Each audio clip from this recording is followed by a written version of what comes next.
Hey guys, what's up? It's McNeil from Louisa Automotive, and in today's video we're going to be talking about TradeRev. If you're new to this channel, please feel free to subscribe, like, share. It does help the channel grow and allow YouTube to show this video to other potential new viewers. So please just hit that thumbs up, make it turn blue. It does help us out tremendously. And if you learn anything from this video or appreciate this type of content, hitting the subscribe button is also welcomed, okay? So why we're talking about TradeRev today is because a lot of our new subscribers seem to be interested in wholesaling and interested in becoming a new dealer.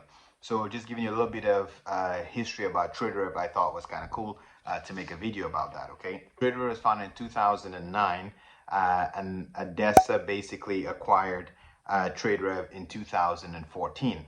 So only in 5 years later, so imagine you start a company, 5 years later, you sold that company for $30 million.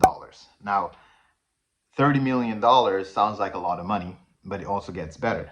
It wasn't for the entire company. It was $30 million for 50% of TradeRev.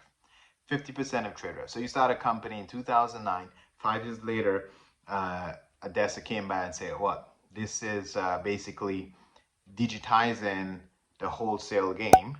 How dealers sell cars from one to the other. It might be the competition for us. It might be the Amazon of auctions. So let's buy this shit. TradeRev held their ground. Be like, well, we can sell you half for 30 million. Good for them. So $30 million cash was paid for 50% of TradeRev. Now you might be asking yourself, why would ADESA, being such a giant, pay $30 million for TradeRev? In 2014, when ADESA bought 50% of TradeRev, TradeRev was doing about 20 to 22 million transactions a year, okay? Now, as a dealer, if I do some simple math and say every time we sell a car on TradeRev or run a car on TradeRev, whether it sells or not, we pay a rent fee of about $30. So let's assume the 20 million transaction per year times $30, that would be about $600 million. So TradeRev would have made approximately $600 million in fees in 2014. But TradeRev also makes money on a selling fee and a buying fee. So basically you have a run fee. Every time I post a car on TradeRev, I'd have to pay that run fee. If the car actually sells, I pay a sell fee. The person who bought the car also pays the buy fee. So obviously they made a shit ton more money than $600 million. But $600 million, just being conservative, is just in run fees.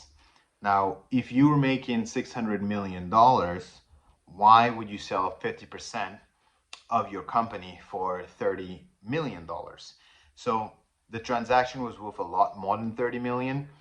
30 million was obviously just the cash that came with the offer, but keep in mind, ADESA is basically one of the biggest auctions in North America. So now TradeRev have access to the rest of the dealers on the ADESA network, including taking them to the US and UK and all the other places that ADESA is. So very easily, by partnering with ADESA, TradeRev can more than 10x their revenue again. So the partnership was more about trying to basically make TradeRev explode into other markets before other competition decide to make an app like TradeRev again, okay? So I just thought it was pretty interesting to see with a good idea and a little bit of marketing dollars behind it, you can grow a company in 5 years, get 50% of your company sold for 30 million with one of the biggest auction partners. And, TradeRev is basically dominating the wholesale market right now in terms of digital wholesale market. So that's all you need to know about the ADESA and TradeRev partnership. And thanks for watching.